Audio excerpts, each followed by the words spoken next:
Magandang umaga po sa inyo lahat. Malugod na pagtanggap sa St. Joseph Parish Gagalangin sa ika-6 ng umagang banal na misa na may liturhiya ngayong Huwebes, ika-11 linggo sa karaniwang panahon. Tumayo po ang lahat at tayo makiisa sa Eucharistikong pagdiriwang na pamumunuan ng ating Kura Paroko, Reverendo Padre Douglas D. Badong.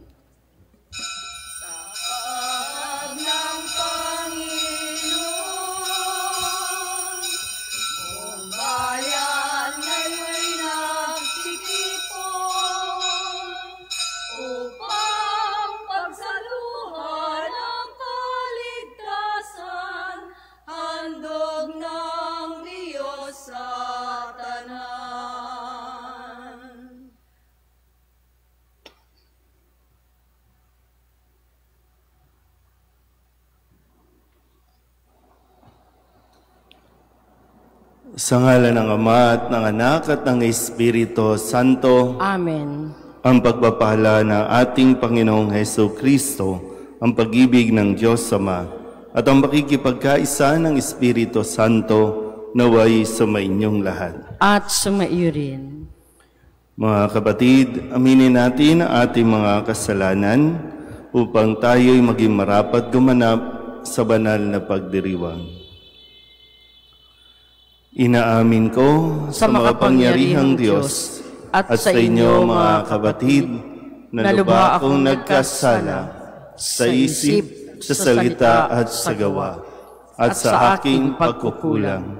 Kaya isinasamo ko sa mahal na Birheng Maria, sa lahat ng mga anghel at mga banal, at sa inyo mga kapatid na ako'y ipanalangin sa Panginoong ating Diyos.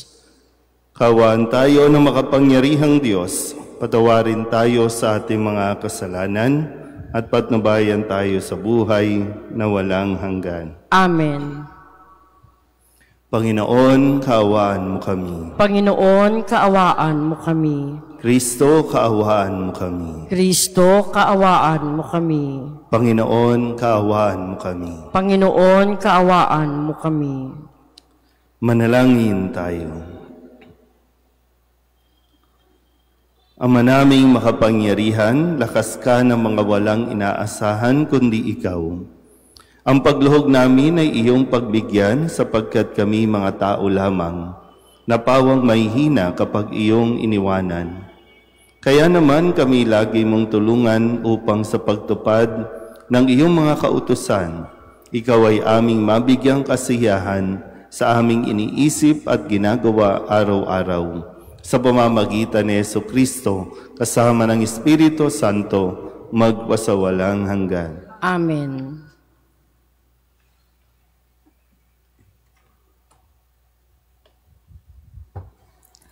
Pagbasa mula sa ikalawang sulat ni Apostol San Pablo sa mga taga-Korinto.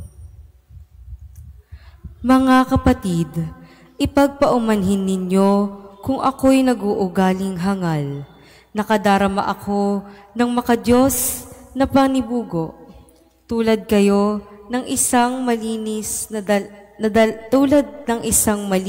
dalagang ipinakipagtipan ko sa isang lalaki kay Kristo.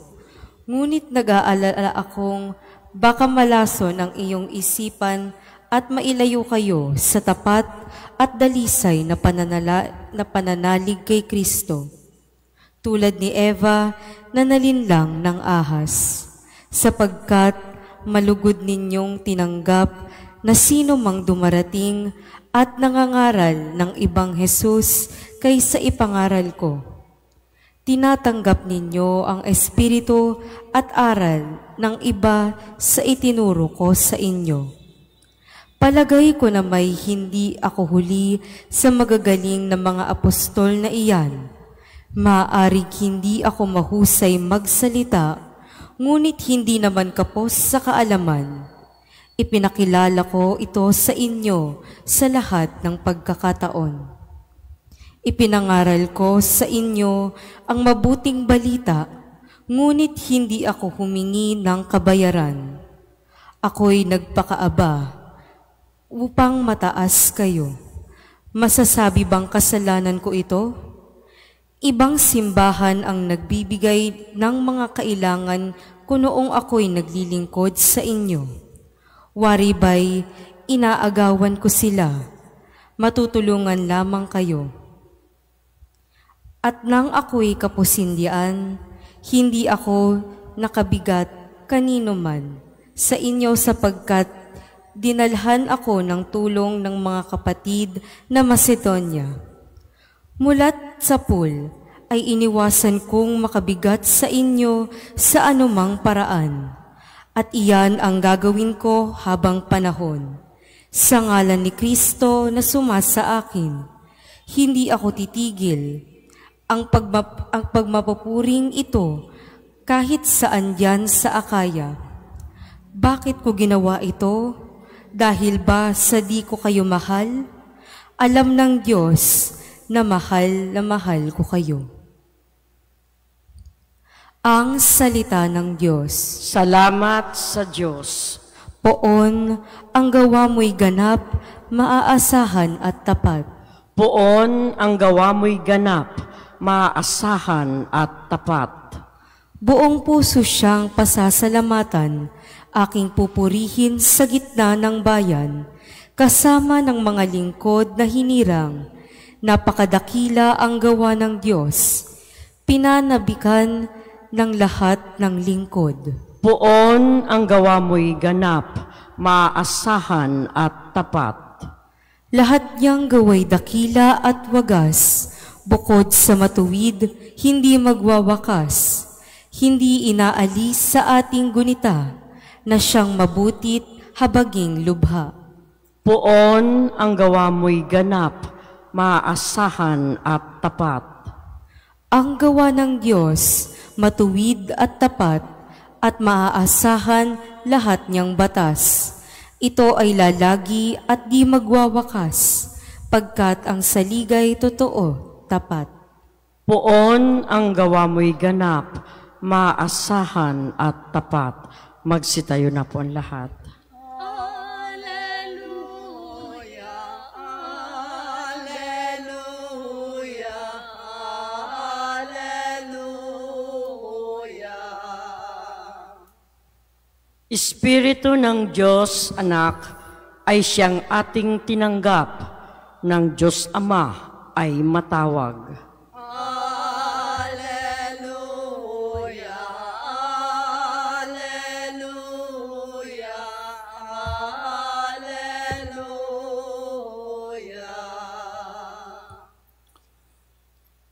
Sumainyo ang Panginoon. At sumaiyo rin. Ang mabuting balita ng Panginoon ayon kay San Mateo. Papuri sa iyo, Panginoon. Noong panahong iyon, sinabi ni Jesus sa kanyang mga alagad, sa pananalangin ninyo'y huwag kayong gagamit ng napakaraming salita, gaya ng ginagawa ng mga hintil. Ang akala nila'y pakikinggan sila ng Diyos sa dami ng kanilang salita. Huwag ninyo silang tutularan, sapagkat alam na ng inyong Ama ang inyong kinakailangan bago pa ninyo hingin sa Kanya.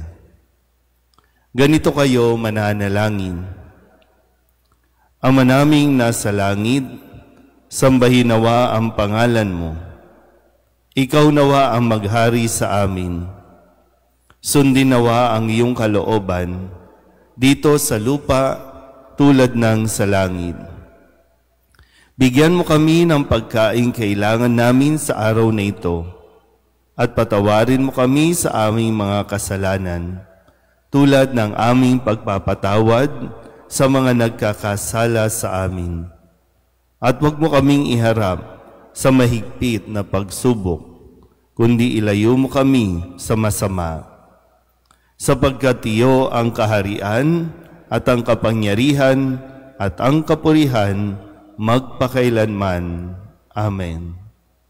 Sapagkat kung pinatatawad ninyo ang mga nagkakasala sa inyo, patatawarin din kayo ng inyong amang nasa langit. Ngunit kung hindi ninyo pinatatawad ang mga nagkakasala sa inyo, hindi rin kayo patatawarin ng inyong Ama. Ang mabuting balita ng Panginoon. Pinupuri ka namin, Panginoong Hesukristo. Isang magandang umaga po sa inyong lahat. Ngayon po ay Huwebes sa ikalabing isang linggo sa karaniwang panahon. Kahapon narinig natin ang paalala sa atin ni Jesus sa Ebanghelyo ni San Mateo na kung tayo'y mananalangin, huwag tayong manalangin na paimbabaw lamang o yung panalangin na gusto lang natin magpapansin o makita ng maraming tao kung paano tayo mananalangin. Kaya nga sabi, kung mananalangin ay mas mainam na pumasok sa isang silid, isara ang pinto at doon ay manalangin sa ating amang hindi mo nakikita at gagantihan ka ng iyong amang nakakakita ng kabutihang ginagawa mo ng lihim. May mga panahon, oras para tayo manalangin bilang isang komunidad. Katulad po nito, no? Isang komunidad, tayo'y sama-samang nagdarasal sa Panginoon. Pero mayroon din panahon o pagkakataon na tayo po ay nagdarasal ng mas intimate. Yung tayo at ang Diyos lang. Ikaw at ang Diyos lang. So, hindi pwedeng, no, parang madali kasi sabihin, nagdarasal tayo kapag nandito. Pero kapag yung mag-isa ka na lang, kailangan natin masuri kung nagdarasal ba tayo. Kaya nga ngayon, itinuturo sa atin ni Jesus itong panalangin na kanyang ginagawa o ginagamit. No, ang pinaka dasal na itinuro sa atin ng Panginoon ang Ama namin na araw-araw dinadasal natin. Pero yun nga po, no, sabi, huwag tayong gagamit ng napakaraming salita. Kung kaya't ibinigay niya itong derechahan, no, na panalangin. Hindi lang ito ang dasal ng Ama namin ay hindi lang dasal na may formula.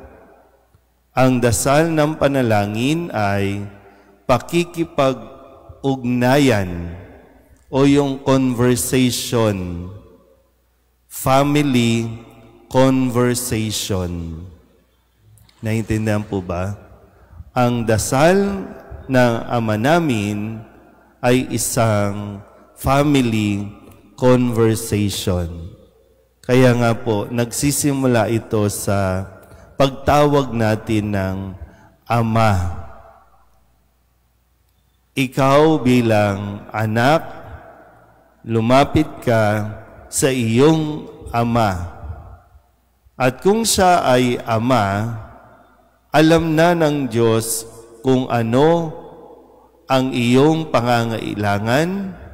Alam na ng Diyos, para bang mata pa lang, alam niya na kung ano ang gusto mo, kung ano ang kailangan mo, kaya diretsahin mo ang Ama. Walang paligoy-ligoy, walang pakitang gilas, walang pagpapasikat. Pero yun nga po, no? 'Di ba? Kung nanamnamin natin ng mabuti ang mga sinasabi ni Kristo, na ang pagdarasal, bagamat pwede mong gamitin o gawin kada minuto, kada oras, araw-araw, pero ang tinitingnan dito ay hindi yung dami ng dasal, wala yan sa dami ng dasal, kundi sa kalidad at nilalaman ng iyong dasal. At sa pagdarasal, makikita din na yung bang pagkatapos mo magdasal, ano ang pakiramdam mo?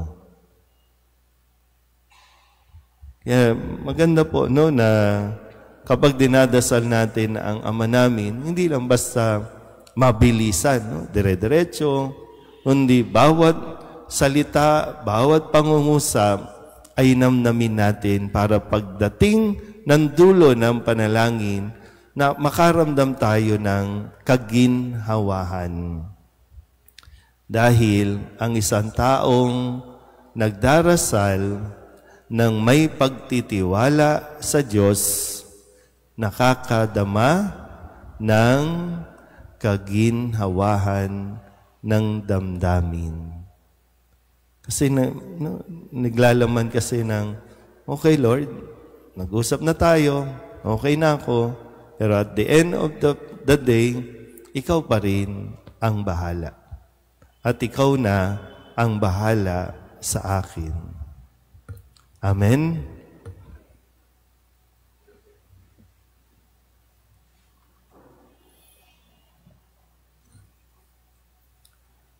Itinuro ni Jesus na maaari nating tawagin ang Diyos na ating Ama. May matatag na pag-asa nating dalhin sa Kanya ang ating mga hinaing. Ang ating pong itutugon, Panginoon, dinggin mo ang aming panalangin. Panginoon, dinggin mo ang aming panalangin. Ang simbahan naway laging ipahayag sa buong sanlibutan ang malalim na pananalig at pagdating ng paghahari ng pag-ibig, katarungan at kapayapaan ng Ama. Manalangin tayo sa Panginoon. Panginoon, dinggin mo ang aming panalangin. Sa gitna ng mga kahirapan sa buhay, naway huwag nating isuko ang pagdarasal at huwag tayong magpadaig sa mga tukso. Manalangin tayo sa Panginoon. Panginoon, dinggin mo ang aming panalangin. Tayo naway magkaroon ng sapat na pagkain sa ating pang-araw-araw na pangangailangan at kadakilaan ng puso na patawarin ang ating mga kaaway. Manalangin tayo sa Panginoon.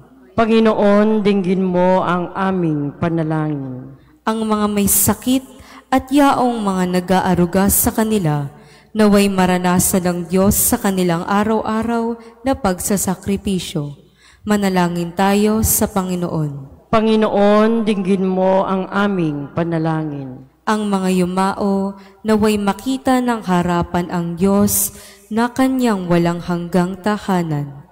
Manalangin tayo sa Panginoon. Panginoon, dinggin mo ang aming panalangin. Idulog din natin sa Panginoon ang ating mga personal na kahilingan at mga panalangin para sa ating mga pamilya, kasama din ang mga kahilingan ng mga nanonood sa online, lahat ng mga misang pasasalamat, espesyal na intensyon, agarang paggaling ng mga may sakit, at ang lahat ng mga kaluluwa na hinihiling na ipagdasal sa misang ito.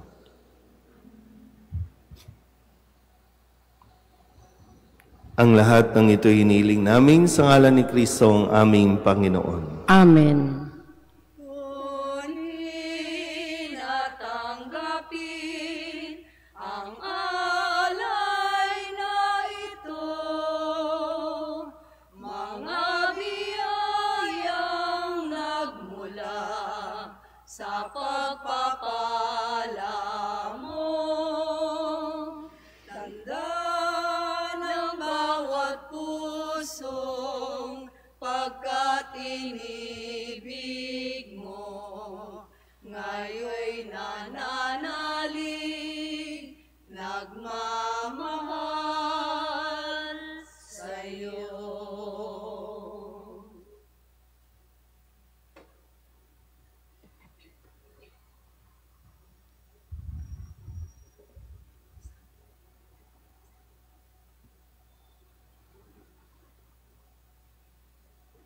Manalangin kayo mga kapatid upang paghahain natin ang kalugdan ng Diyos Amang makapangyarihan.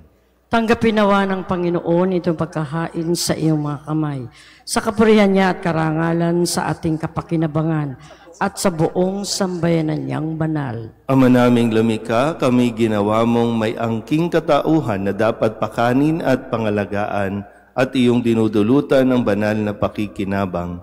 Ipagkaloob mong kami huwag magkulang sa mga iniuukol mo sa aming kapakanan sa pamamagitan ni Jesucristo, kasama ng Espiritu Santo, magpasawalang hanggan. Amen. Sumainyo ang Panginoon. At sumaiyo rin. Itaas sa Diyos ang inyong puso at diwa. Itinaas na namin sa Panginoon. Pasalamatan natin ang Panginoong ating Diyos. Marapat na siya ay pasalamatan. Ama naming makapangyarihan, tunay ngang marapat na ikaw ay aming pasalamatan.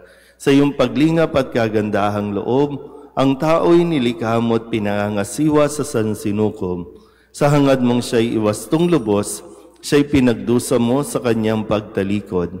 Sa iyong paggiliw, iyong ipinahintulot na makabalik siya sa pamamagitan ni Kristo Jesus. Kaya kaysa ng mga anghel na nagsisiawin ng papuri sa iyo, nang walang humpay sa kalangitan, kami nagbubunyi sa iyong kadakilaan. Santo, Santo, Santo, Panginoong Diyos ng mga hukbo, napupuno ang langit at lupa ng kadakilaan mo, o sana sa kaitaasan. Pinagpala ang naparirito sa ngalan ng Panginoon, o sana sa kaitaasan. Ama naming banal, ikaw ang bukal ng tanang kabanalan. Kaya't sa pamamagitan ng iyong Espiritu, gawin mong banal ang kaloob na ito upang para sa aming maging katawan at dugo ng aming Panginoong Jesucristo. Bago niya pinagtiis ang kusang loob na maging handog, hinawakan niya ang tinapay, pinasalamatan kaniya, pinaghati-hati niya iyon, iniabot sa kanyang mga alagad at sinabi, "Tanggapin ninyong lahat ito at kanin, ito ang aking katawan na ihahandog para sa inyo."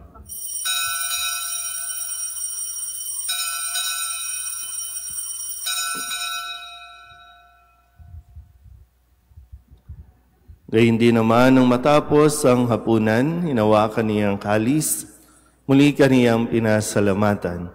Iniabot niya ang kalis sa kanyang mga alagad at sinabi, "Tanggapin ninyong lahat ito at inumin. Ito ang kalis ng aking dugo, ng bago at walang hanggan tipan. Ang aking dugo na ibubuhos para sa inyo at para sa lahat, sa ikapagpapatawad ng mga kasalanan. Gawin ninyo ito sa pag-alaala sa akin."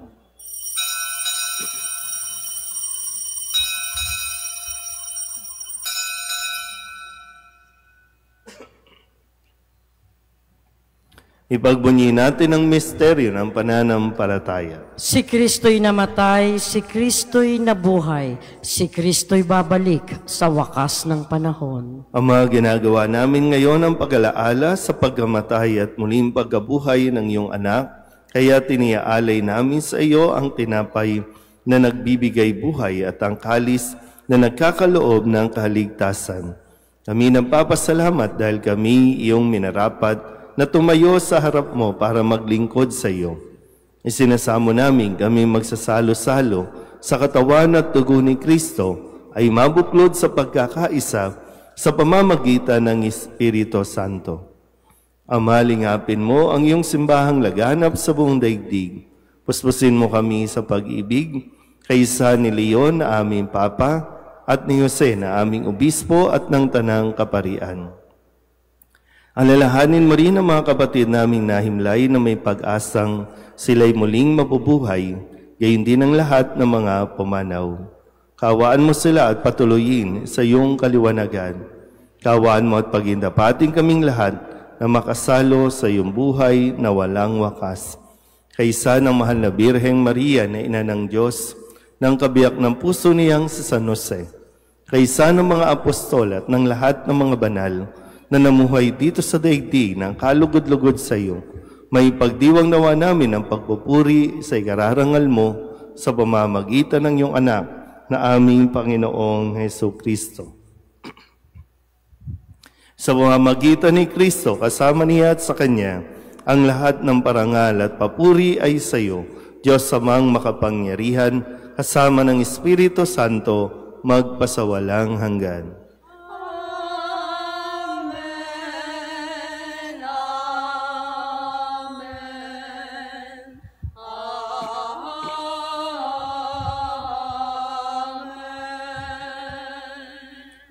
Sa tagubilin ng manakagagaling na utos at turo ni Jesus sa Panginoon natin at Diyos, ipahayag natin ang lakas loob. Ama namin, sumasalangit ka, sambahin ng ngalan mo. Mapasa amin ang kaharian mo, sundin ang loob mo dito sa lupa para nang sa langit. Bigyan mo kami ngayon ng aming kakanin sa araw-araw at patawarin mo kami sa aming mga sala para nang pagpapatawad namin sa nagkakasala sa amin. At huwag mo kaming ipahintulot sa tukso at iadya mo kami sa lahat ng masama. Hinihiling namin kami iadya sa lahat ng masama, pagkalooban ng kapayapaan araw-araw, iligtas sa kasalanan at ilayo sa lahat ng kapahamakan, samantalang aming pinananabikan ang dakilang araw ng pagpapahayag ng tagapagligtas naming sa Jesucristo. Sapagkat iyo ang kaharian at ang kapangyarihan at ang kapurihan, magpakailanman. Amen. Panginoong Jesucristo, sinabi mo sa iyong mga apostol, kapayapaan ang iniiwan ko sa inyo, ang aking kapayapaan ang binibigay ko sa inyo. Tunghayan mo ang aming pananampalataya at huwag ang aming mga pagkakasala.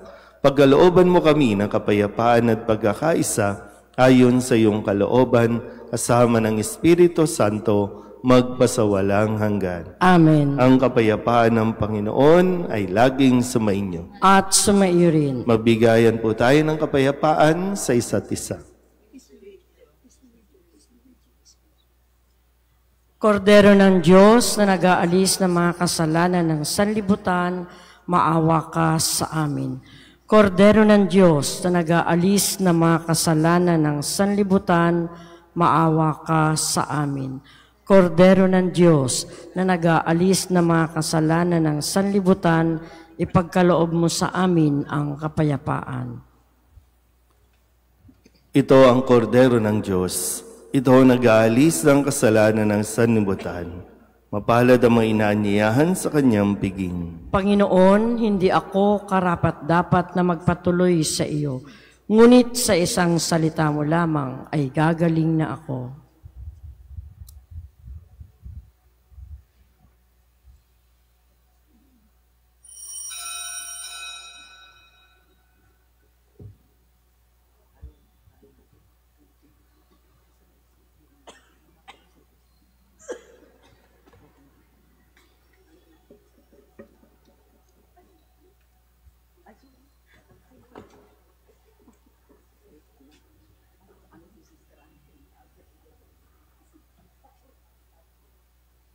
Magsitayo na po ang lahat.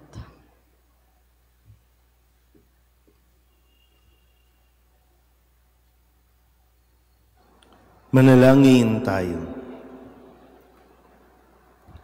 Ama naming mapagmahal, ang pinagsaluhan naming banal na pakikinabang na nagpapahiwatig ng iyong pakikiisa sa tanang naritong nakikipagdiwang ay magdulot nawa ng pagkakaisa sa iyong sambayanan sa pamamagitan ni Jesucristo kasama ng Espiritu Santo magpasawalang hanggan. Amen. Sumainyo ang Panginoon. At sumaiyo rin. At pagpalain kayo ng makapangyarihang Diyos, Ama at Anak at Espiritu Santo. Amen. Tapos ang banal na misa, humayo tayo sa kapayapaan ni Kristo. Salamat sa Diyos. Magandang umaga po.